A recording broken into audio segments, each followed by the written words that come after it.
Et avant toute chose, la météo du jour avec un temps beaucoup plus clément. Aujourd'hui, encore pas mal de passages nuageux, mais de très belles éclaircies et une belle impression. En général, c'est là l'essentiel.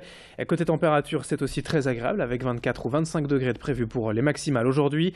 La météo, c'est en détail, vous le savez, après ce journal. Tout d'abord, dans cette édition, on revient sur la colère actuelle des agriculteurs français et les nombreuses manifestations et actions organisées un peu partout en France ces jours-ci.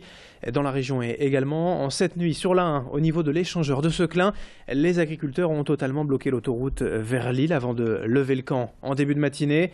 Et dans l'autre sens, vers Paris, l'autoroute est restée fermée une bonne partie de la journée au niveau de Ronchin. Le temps pour les services techniques de nettoyer la chaussée.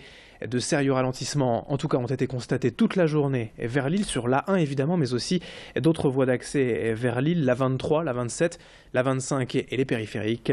Pour rappel, les éleveurs bovins et producteurs de lait notamment disent ne plus supporter les charges élevées et qu'ils supportent également la baisse des prix de leur production. Ils réclament donc des aides supplémentaires de la part de l'État. Ce matin, une délégation régionale a été reçue par le préfet à Lille. À la sortie de cette réunion, les producteurs se sont dit satisfaits d'avoir ainsi été écoutés. Le préfet leur a notamment promis de mobiliser ses services contre la vente à perte.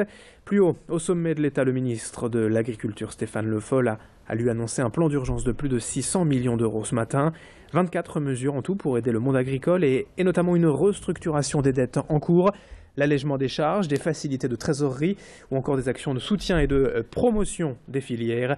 Un plan salué par la FNSEA, le principal syndicat agricole, mais encore insuffisant aux yeux de certains. Les blocages devraient tout de même, sachez-le, être levés et cesser dans les jours à venir en France et dans la région. Idil Gunay était ce matin à la préfecture aux côtés des agriculteurs.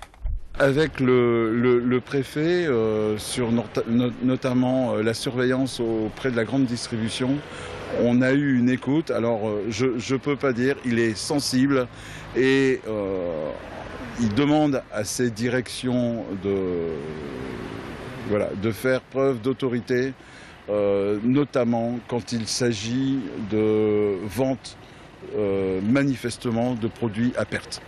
Ça, on ne l'accepte plus. C'est-à-dire qu'à partir du moment où une négociation sur un prix a été faite, on n'accepte plus que ce soit vendu en dessous du prix de négociation. La vente à perte, pour moi, est interdite et on ne doit plus en trouver nulle part. L'actualité politique aussi dans cette édition avec les prochaines élections régionales en décembre. Et au cœur de cet été, la présentation des listes du parti Debout la France. Le président Nicolas Dupont-Aignan était à Lille ce matin avec Jean-Philippe Tanguy, tête de liste en Nord-Pas-de-Calais Picardie. Et après près de 4% aux dernières européennes en 2014, Debout la France n'est pas favori et dans la course régionale, mais compte bien tout de même peser dans le débat en réaffirmant notamment son slogan « Ni système, ni extrême ».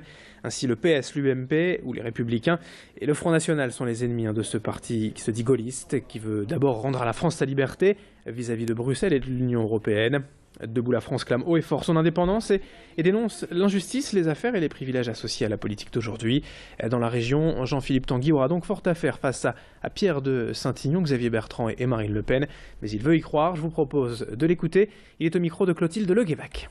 C'est le débat politique, essayer de faire croire que la région est piégée entre Marine Le Pen, Xavier Bertrand et les socialistes. Les gens ne sont pas condamnés à ce trio qui intéresse finalement pas grand monde.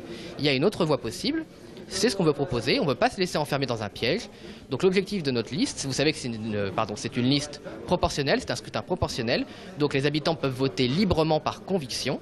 On veut dire aux gens, votez librement par conviction, envoyez des gens honnêtes et intègres qui vont appliquer des solutions concrètes et arrêtons de se faire piéger par ce trio infernal qui correspond à rien et qui surtout est incapable de répondre aux problèmes concrets des habitants.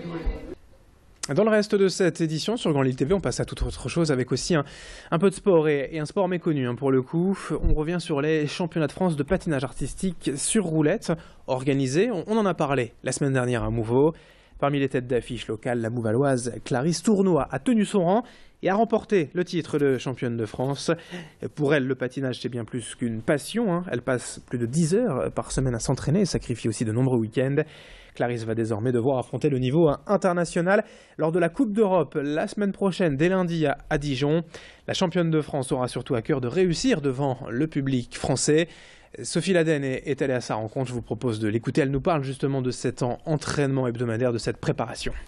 On a plus de 10 heures d'entraînement par semaine, on on a le week-end, donc parfois il faut sacrifier des sorties entre amis pour pouvoir venir. On ne peut pas faire tout le temps ce qu'on veut, mais au final, si on fait ça pour arriver à une bonne place en fin d'année, c'est plutôt chouette.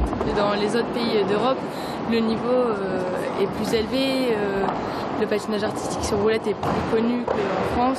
Du coup, ils ont des moyens beaucoup plus élevés pour s'entraîner, ils ont beaucoup plus d'heures que nous et c'est pas gagné, mais on va essayer.